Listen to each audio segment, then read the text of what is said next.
everybody. Hi. So, Markham-Thornhill, are you ready for the next MP for Markham-Thornhill?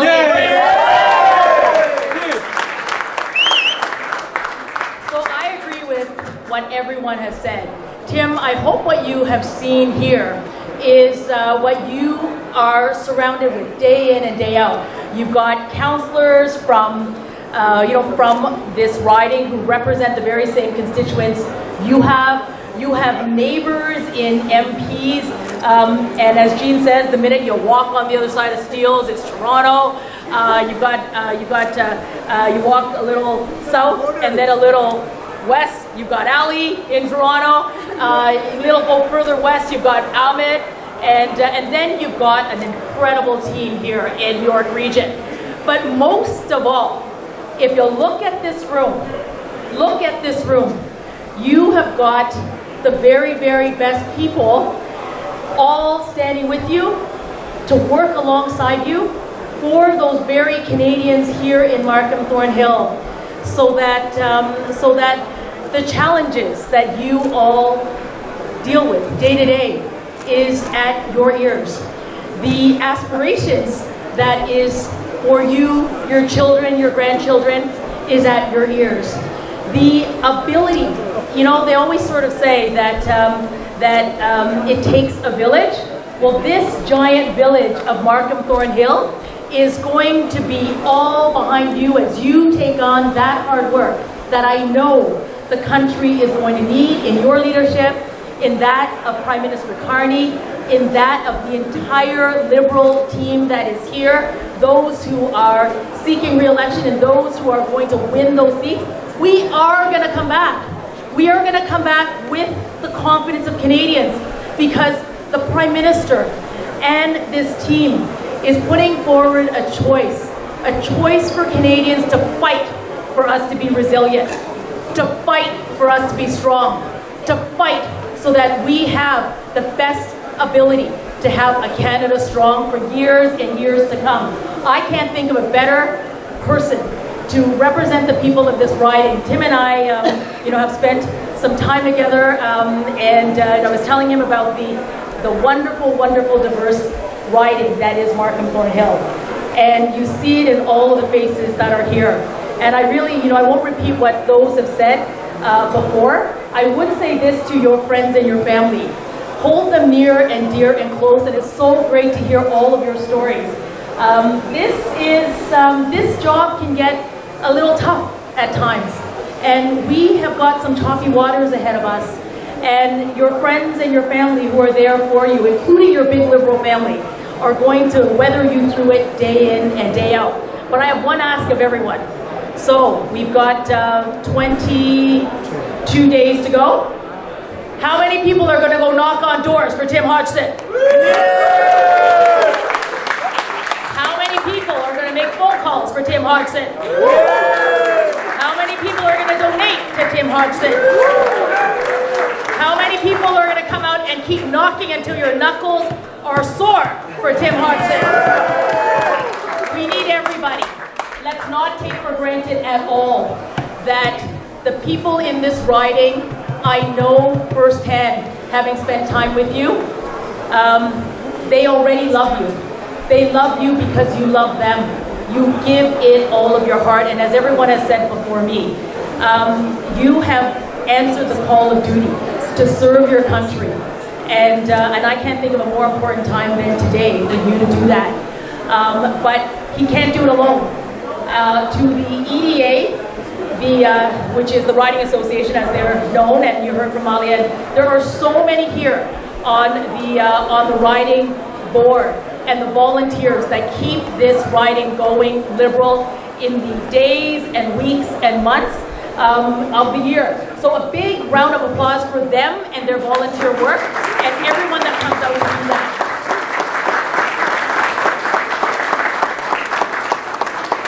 A big round of applause for all of the volunteers, every single one of you. And you heard me say this year after year after year.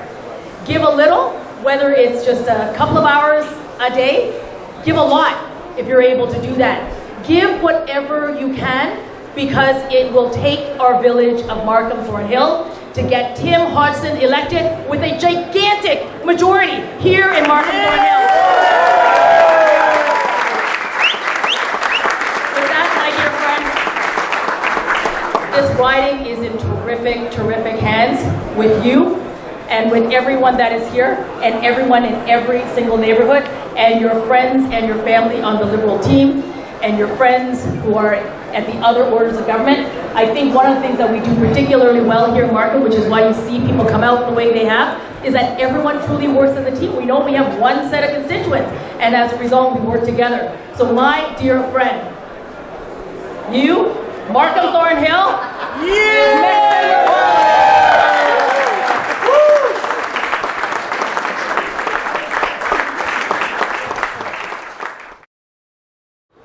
First of all, thank you so much for coming out on this challenging wet day.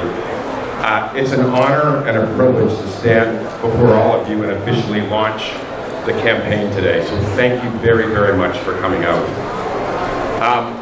I wanted to start by saying a couple of acknowledgements, and some of these have been made in various ways, but I think I need to make them additionally. And the first one I want to make is to Mary. She is the leader who has delivered for Markham-Thornhill for the last 8 years. She is someone who has fought every single day for this riding. For those of you who don't know, Mary is the longest serving minister, trade minister in the history of Canada. She's had a tremendous impact on this riding. I asked the team to put up some little maps on the walls around here. Afterwards, if you get a chance, I want you to go look at them.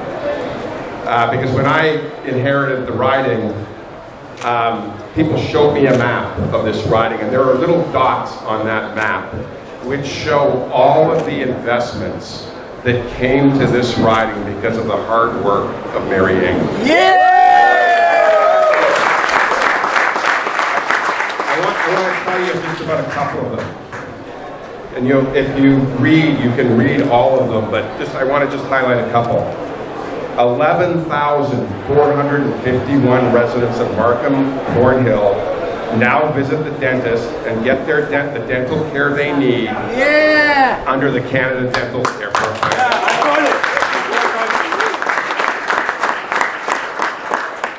247 young people got summer jobs under the Canada Summer Job Program. That's because Mary got a $1.1 million grant, and she is championing the education and development of this community's future leaders.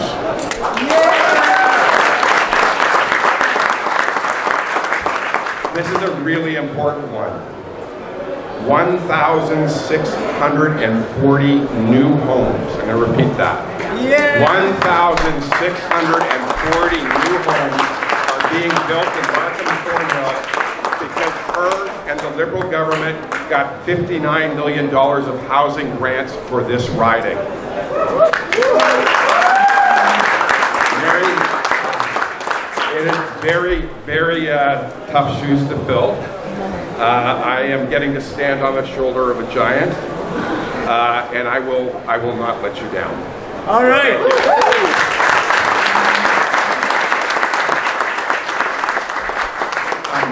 I want to say thank you to all the other politicians, board members, councillors, fellow candidates, and incumbents who come here today. Almost all of them have spoke. I'm not going to repeat every name because we'd be here for way too long. But I do want to highlight one person in particular, Gary and Sungri. When I was nominated, Gary was the first sitting MP to come and see me with an offer of help. He came the very first day. He took me to the senior citizens at the Box Grove Wellness Club. He invited me to his mundir. He's been canvassing with me here, and he's obviously come and supported me today. That's the spirit that I see. Thank you. You were helping me at the mosque the other morning. Everyone's been so helpful. I couldn't have had a better welcome into this party, and I promise to do you proud. I'm going to skip a bunch of things, but I do want to focus on this. You need to understand that 5 days ago, this was an empty, this was a cement floor. There was nothing here. There was actually an office here yesterday with call banks, and overnight they turned it all into this. This energy, this pulsing of passion that's here today is because of the commitment of the many volunteers and campaign staff that have volunteered to work with me. And I just want to say my deepest thank you for all of you. Thank you.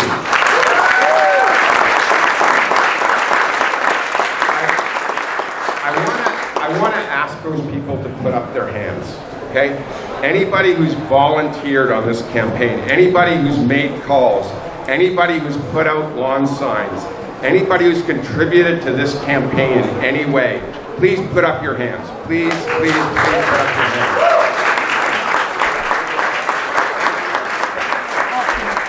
Okay. What I want you to do, everybody else, you saw who put their hand up. Go talk to those people. Go talk to them and hear how exciting it is. The energy that you get when you go knock on doors and you start talking to people about where we are in this country. We need all your help. We need all your help. Talk to those people. They will inspire you. We need your help knocking on doors. We need your help putting out signs. We need your help having those hard conversations.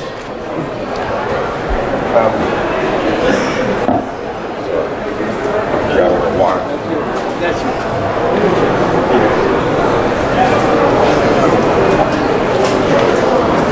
So I'm not going to spend a lot of time on my story because I think people have told it, but I will say I have tried to live my life in service of others. I am proud that I served in the Canadian Armed Forces from 1979 to 1985.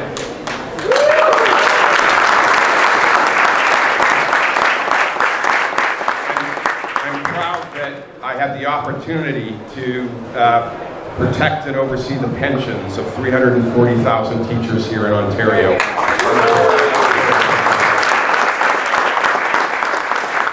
And what's most relevant to this situation is the experience I had when I got a similar call almost 15 years ago from Prime Minister Carney to ask me to be special advisor at the Bank of Canada in response to the global financial crisis.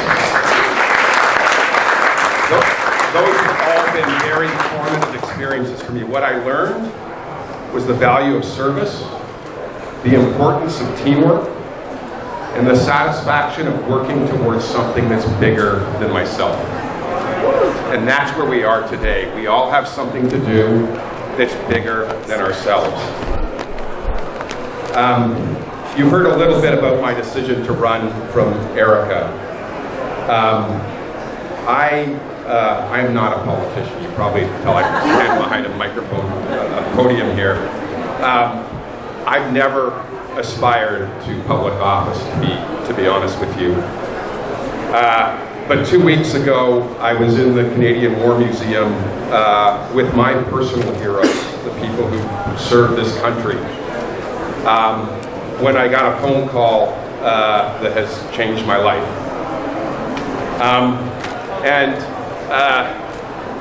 Erica and Scott, her husband, were there when I got the phone call, and I had planned to go for dinner after. And they're being far too generous. I was scared to death. I didn't know I didn't know how I was going to fly home and tell my wife. And I was sitting there saying, boy, I don't know if I can do this.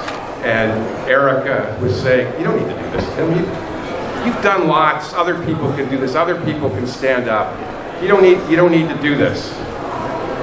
And as Erica told you from her service, she has post-traumatic stress disorder, and she has 2 tumors in her brain from post-concussion syndrome. And as she was telling me this, I looked at her, and I said, Erica, was it worth it? Was it worth all that you're dealing with for your service to Canada? And she did not miss a beat. She looked me in the eye, and she said, 100%, brother, I love my country.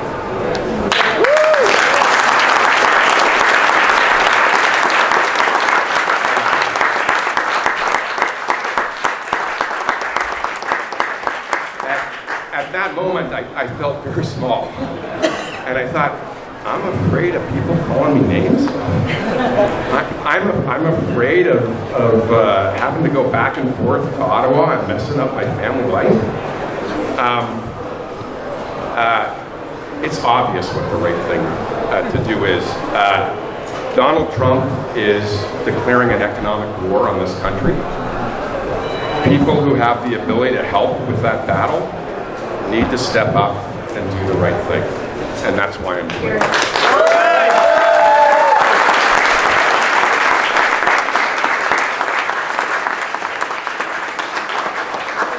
I want to tell you a little bit about my first week of campaigning, because it really inspires me.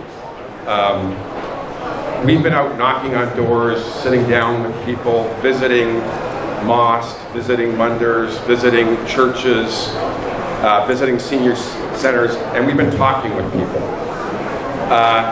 And we've heard some amazing stories.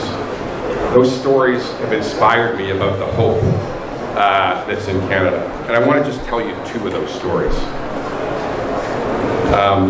Some of the people were here at that meeting. So we were sitting at a breakfast meeting, and I sat across from this man who told me his story. He came to Canada when he was 5 or 6 years old. He couldn't speak English. He went to great schools here in Markham-Thornhill and was able to get into the best technology university in the world, Waterloo, right here in Ontario.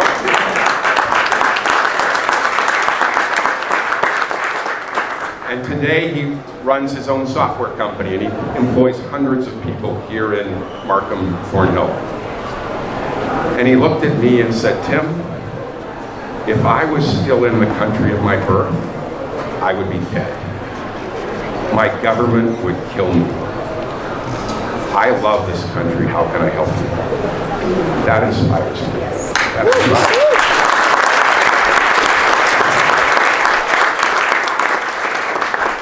Another story, Mary was taking me around and introducing me to some of the business owners in this mall. And there's a little dessert shop corner that they took me to. And the man who runs this, one-person, family-run little business didn't speak English. So some of the staff translated, and I learned he was from Guangzhou in southern China, and he had come with his family for a better life in this country. And he had started this business, and it's been really hard. COVID has been really hard on folks. And now he's worried about the economy. He's feeling what's happening. And we had a good conversation, and we moved on.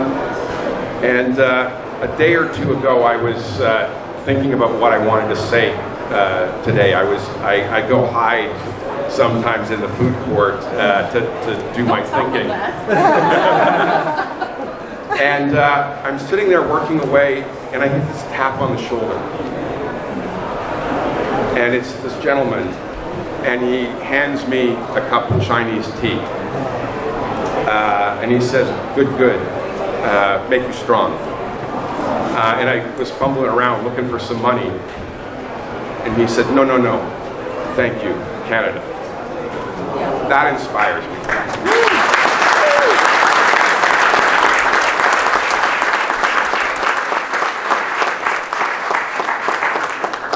I know from talking to many of you that you all have a story too. That is what That is what's incredible about this riding. Everybody has a story. Everybody loves this community, and they love Canada. And that inspires me.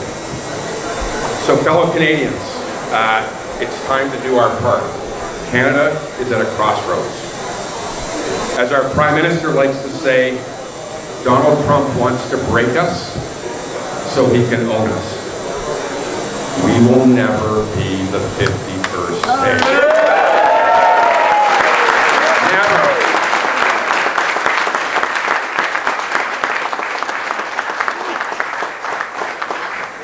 In a time when politics too often divides us, we need a leader who rises above the noise, who focuses on real solutions, not slogans.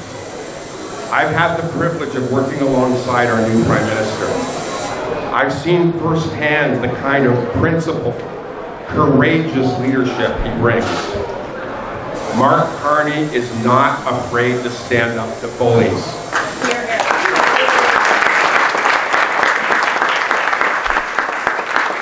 Our new Prime Minister leads with integrity. He focuses on the issues that matter. And he believes, as I do, that building a better future starts by bringing people together, not tearing us apart.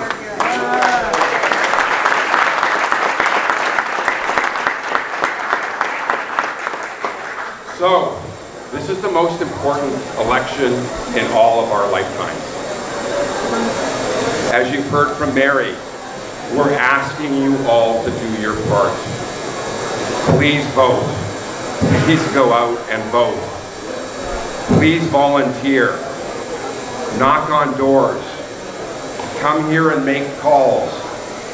Put up signs. And most importantly, have those critical conversations with your neighbors. What I'm telling you from being out there and knocking on doors, people are looking for the chance to come home. Many people wandered away from the Liberal Party. They are looking for a chance. They don't want what the Pierre Poilievre is offering, divisiveness and negativity. They're looking for a reason to come home.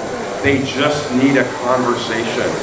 So engage your neighbors in those conversations.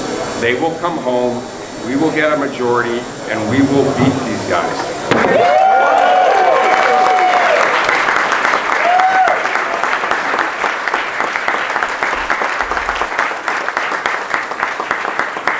We need everyone working together, because when we work as one, there's nothing Canada cannot achieve.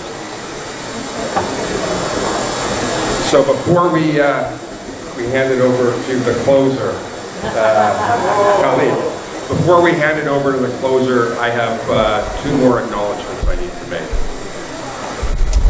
The first is to my wife, Linda.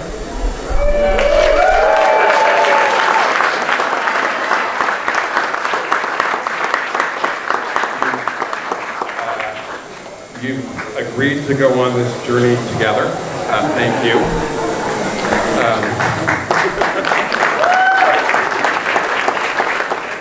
The only person I think more scared than me is her. But she's been a trooper. She's been out knocking on doors with me. I'm sorry that I'm messing up here. I'm clearly not a practiced politician. The second is to my daughter, Alex.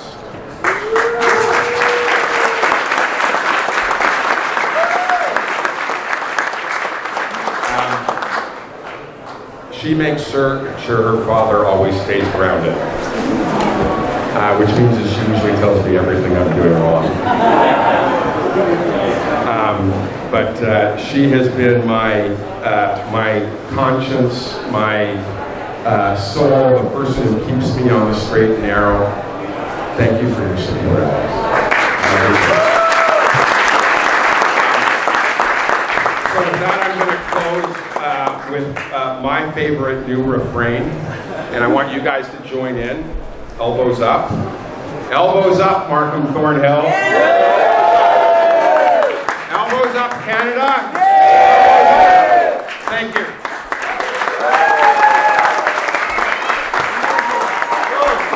Come on.